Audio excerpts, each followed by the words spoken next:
سورہ بقرہ آیت کا نشان ہے 30۔ اللہ نے اس کلام میں اپنے حبیب سرکار نبی مکرم سے مخاطب ہے۔ میں نے پہلی مجلس میں جملہ کہا تھا کہ قرآن عاشق اور معشوق کی گفتگو کو کہا جاتا ہے۔ یہ طے کرنا مشکل ہے کہ عاشق کون ہے اور معشوق کون ہے، اور یہ عاشق اور معشوق کی گفتگو اتنی مضبوط گفتگو ہے، میں یوں کہہ کر آگے بڑھوں کہ اس کائنات میں اللہ کو سوائے مصطفیٰ کے کوئی نظر ہی نہیں آتا۔ ساری چیزیں بنام مصطفیٰ، یعنی اگر علی کو بھی بنایا ہے تو مصطفیٰ کے نور کا ٹکڑا لیا، نور مصطفیٰ کو توڑا ہے، ٹکڑا کیا ہے، دو کیے ہیں، تو ایک کا نام محمد رکھ دیا، ایک کا نام علی۔ اور توڑنا اس لیے بھی ضروری تھا کہ جس کے جز نہ ہو وہ بسیط ہوتا ہے، اور جس کے جز ہو وہ مرکب ہوتا ہے، اور اللہ بسیط ہے، مرکب نہیں ہے۔ جو جزوں میں تبدیل ہو جائے وہ ایک دوسرے کا محتاج ہوتا ہے۔ یعنی میں یوں کہہ لوں کہ کمال حیدری کو محمد کہا جاتا ہے اور جمال مصطفی کو علی کہا جاتا ہے۔ صلوات پڑھ لے محمد والا۔ اگر تھوڑی سی جگہ بنا سکتے ہیں آپ کے لیے تو تھوڑا تھوڑا سا آپ کا رحمت فرمائے، یہاں تھوڑی جگہ ہے، تھوڑی سی یہاں جگہ ہے، ایک صلوات پڑھتے ہوئے کچھ بنا نہیں ہوگا۔ اندر آنا چاہ رہے ہیں آپ، تھوڑا تھوڑا سا گنجائش تھوڑی تھوڑی سی نکال دیجیے، ایک صلوات پڑھتے ہوئے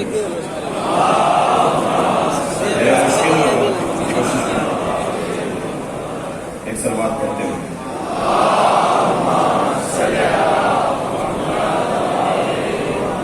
بہت عنایت، بہت شکر گزار ہوں۔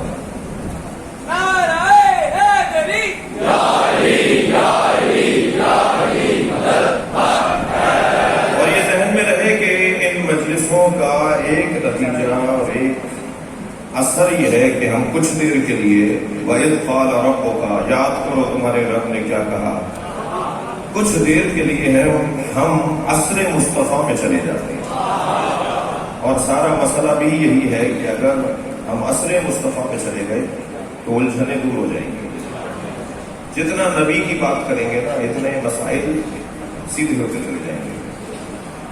قائد اعظم محمد علی جناح سے کسی نے پوچھا آپ سننی ہے یہ شیعہ؟ قائد اعظم سے زیادہ اگر کوئی سیاستدان ہوتا تو پاکستان وہ بنا لیتا۔ قائد اعظم نے بے ساختہ فرمایا میں عصر مصطفیٰ کا مسلمان۔ صلوات پڑھیں گے مغفرت کے لیے۔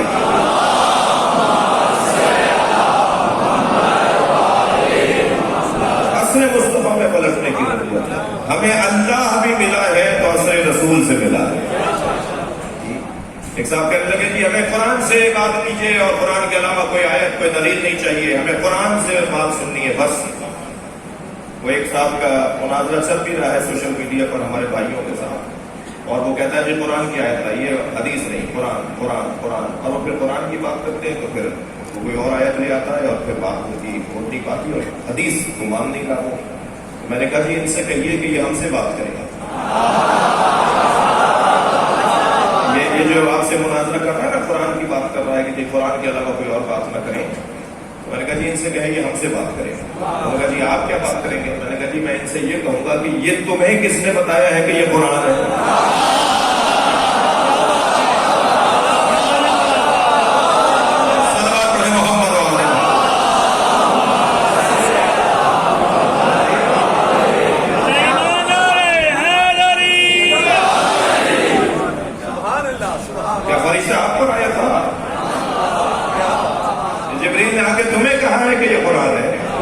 جس نے کہا ہے یہ قرآن ہے اسی کو مصطفیٰ کا قول کہا جاتا ہے۔ سرکار کی حدیث کے بغیر تو صبح کی 2 رکعت نماز قرآن سے لا کے دکھائیے۔ سارا عالم اسلام متفق ہے کہ فجر کی 2 رکعت نماز ہے، قرآن میں دکھائیے۔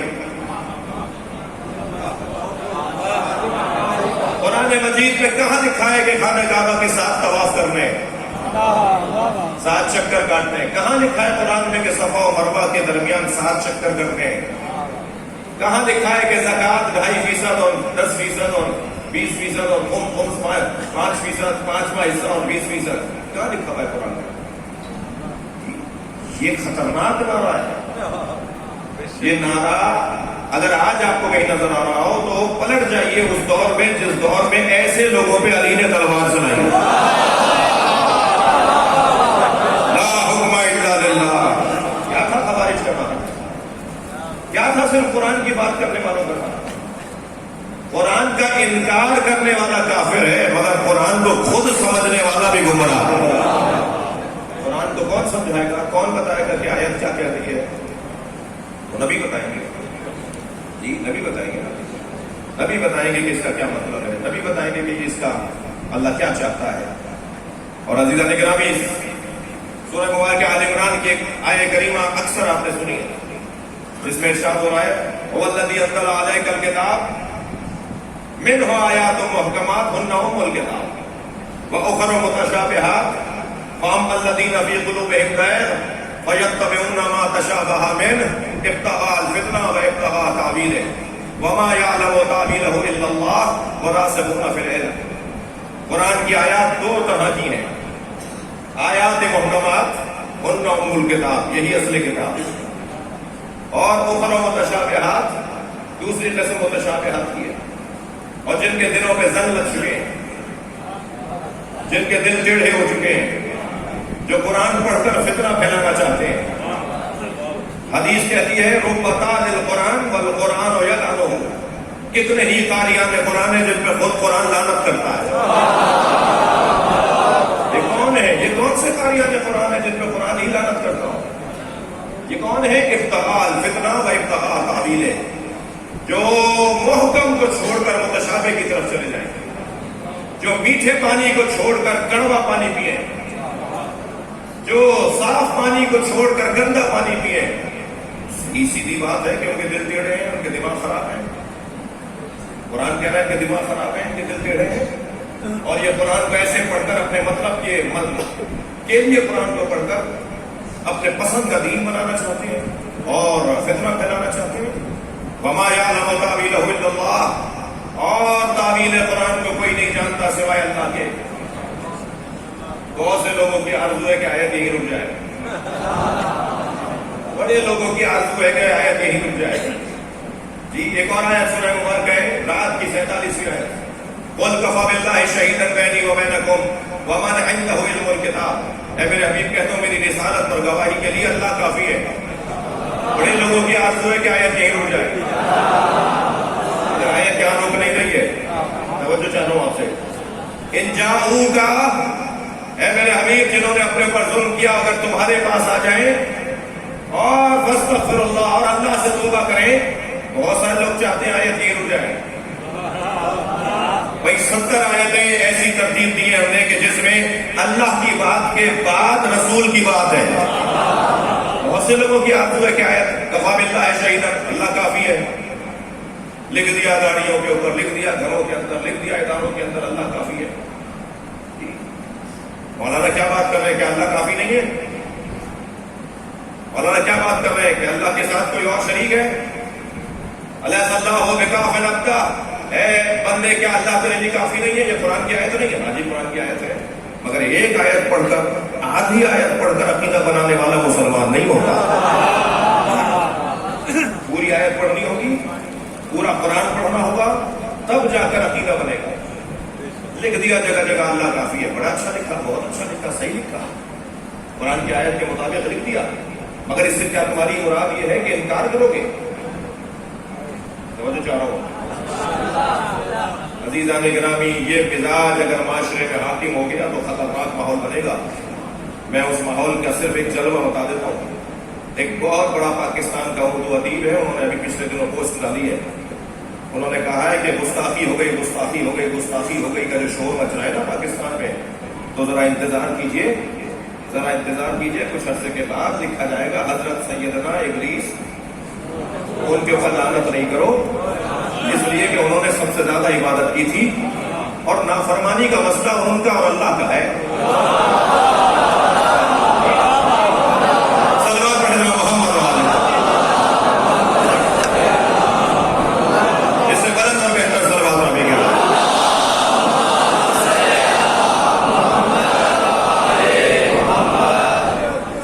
نہیں کہنا چاہیے اس لیے کہ اللہ جانے اور وہ جاتا ہے.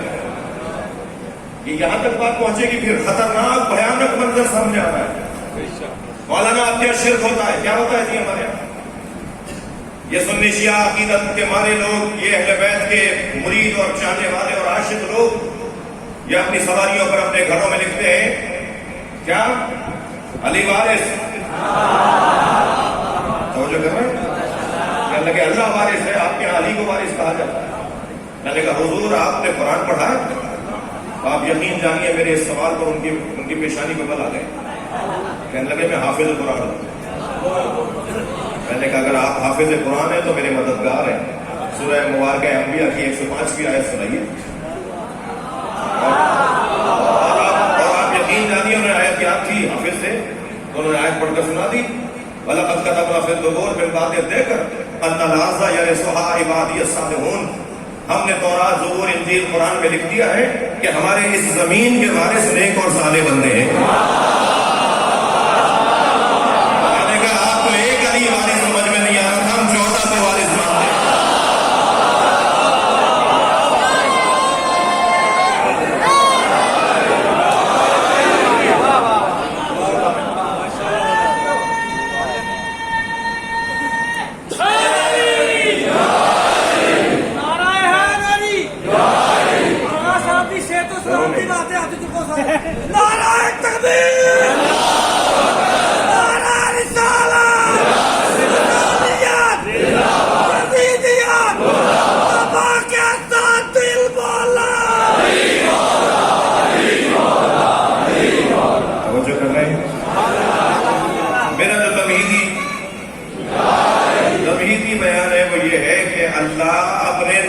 کے ذریعے سے اللہ سمجھانا چاہتا ہے.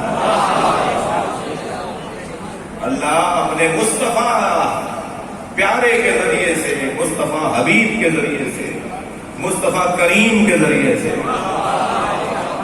مصطفیٰ رؤوف کے ذریعے سے، توجہ کر رہے ہیں، ان کے ذریعے سے اللہ سمجھانا چاہتا ہے. کس نے کہا یہ قرآن نبی پر نازل ہوا ہے؟ نبی نے کہا ہے کہ قرآن نبی پر نازل ہوا ہے. توجہ کر دیا آپ نے؟ تو ہمیں اصل مصطفیٰ میں جانا ہے، اور جتنا ہم اصل مصطفیٰ میں جائیں گے اتنا ہی ہم سالمیت کی طرف اور رسالت کی طرف اور واقعیت کی طرف اور حقیقت کی طرف جائیں گے. ہر دور سے زیادہ اس دور میں نظام مصطفیٰ کے نعرے کی ضرورت ہے. کچھ لوگوں نے نعرے لگائے تھے اور کوششیں کی تھی، مگر نظام مصطفیٰ، بات مصطفیٰ کی، کام مصطفیٰ کا، سیرت مصطفیٰ کی. سرکار کی زندگی، سرکار کی حیات طیبہ کے دو پہلو ہیں، ایک نورانی جنبہ ہے اور ایک بشری پہلو. اور بشری پہلو نورانی پہلو کے ساتھ ملا ہوا ہے. ہم دونوں کو جدا کر کے نہیں سمجھ سکیں گے، دونوں کو ملا کے سمجھیں گے. لہذا جتنے فضائل، جتنے روحانی اور نورانی پہلوؤں کو انہوں نے بیان کیا ہے کہ جو خود نورانی تھے، خود روحانی تھے، خود نبی کے نور کا حصہ تھے، خود نور اول تھے اور حضرت آدم کی خلقت سے پہلے تھے. یا میں اور لفظ یوں سیدھے کہہ دوں کہ جتنا نبی کو علی نے بیان کیا ہے اتنا کسی اور نے نہیں بیان کیا. کیوں بیان نہیں کیا؟ وہ بہت روشن ہے جی. مولانا جتنا نبی کو میرے مولا علی نے بیان کیا، آواز آئی سکھ لگا نبی انا یا علی، بہار انوار کی 1.5 صفحے کی روایت ہے. یا علی ہمیں بتائیے ہمارے نبی کیسے تھے، اور شمائل مصطفیٰ بیان کر کے بتائیے کہ کیسے تھے نبی کا، کیسا تھا حلیہ سرکار. اب سب سے زیادہ جو مفصل ایک ایک لمحے کا حال مولا علی نے بیان کرنا شروع کیا. میرے مولا علی نے فرمایا کہ لِكُلِّ عُضْوٍ مُعْجِزَةٍ، نبی کے ہر عضو کو اللہ نے معجزہ عطا کیا ہے. سرکار کے بالوں کا معجزہ، سرکار کی بھووں کا معجزہ، پلکوں کا معجزہ، آنکھوں کا معجزہ، آنکھوں سے نکلنے والے آنسو کا معجزہ، بینی مبارک، ناک سرکار کی